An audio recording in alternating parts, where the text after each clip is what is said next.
Hello, today we will be talking about the safety precautions through the Ergo department.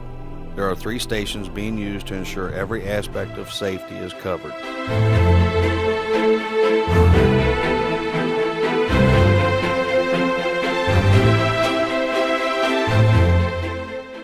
Since 2011, 29 OSHA injuries occurred from lifting, reaching, pushing, and pulling. There have been 14 injuries in the bulk home positions, 8 injuries in the bin home positions, and 7 injuries in the dock home positions.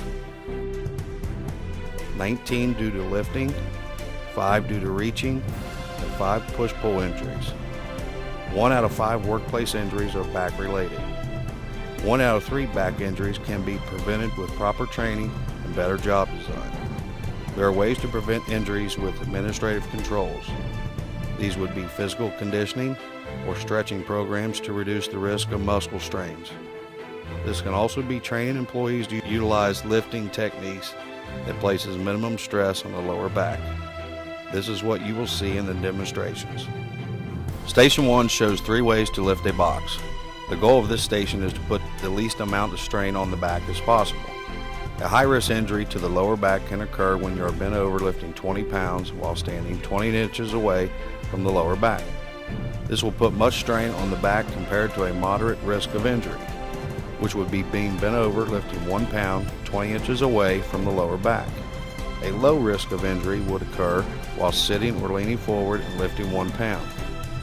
While lifting a box, you want to follow these safety tips. Keep feet shoulder width apart, bend at the knees, keep your lower back straight, keep the head up, and wear the proper PPE. PPE stands for Personal Protective Equipment.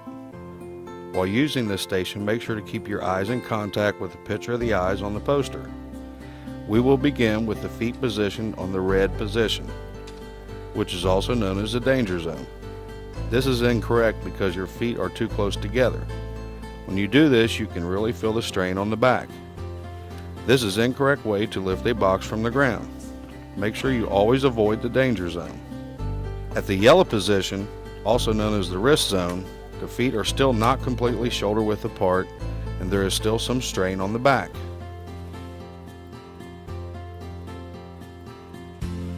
The green position, or the safety zone, is a correct placement for lifting the box. During this position, the feet are shoulder width apart and there is no strain on the back. The safety zone is the safest zone where you will have the greatest strength and balance for lifting. Always stay in the safety zone. Station 2 shows the proper way to receive a box.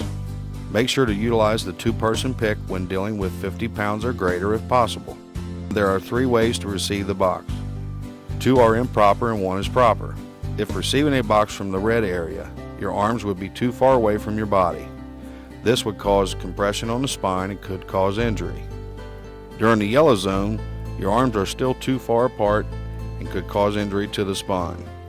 In the green zone, the arms are close enough to the body as to not cause injury to the spinal cord. Remember, keep it close. Station 3 shows how to lift boxes out of a returnable and into the part location.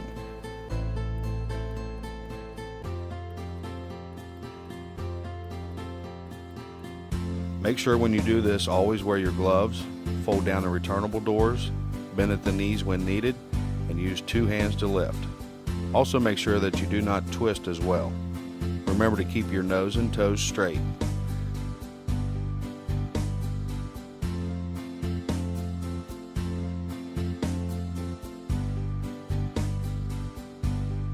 Now we will demonstrate how to move the box from the part location into the returnable. The same ergonomic techniques will apply.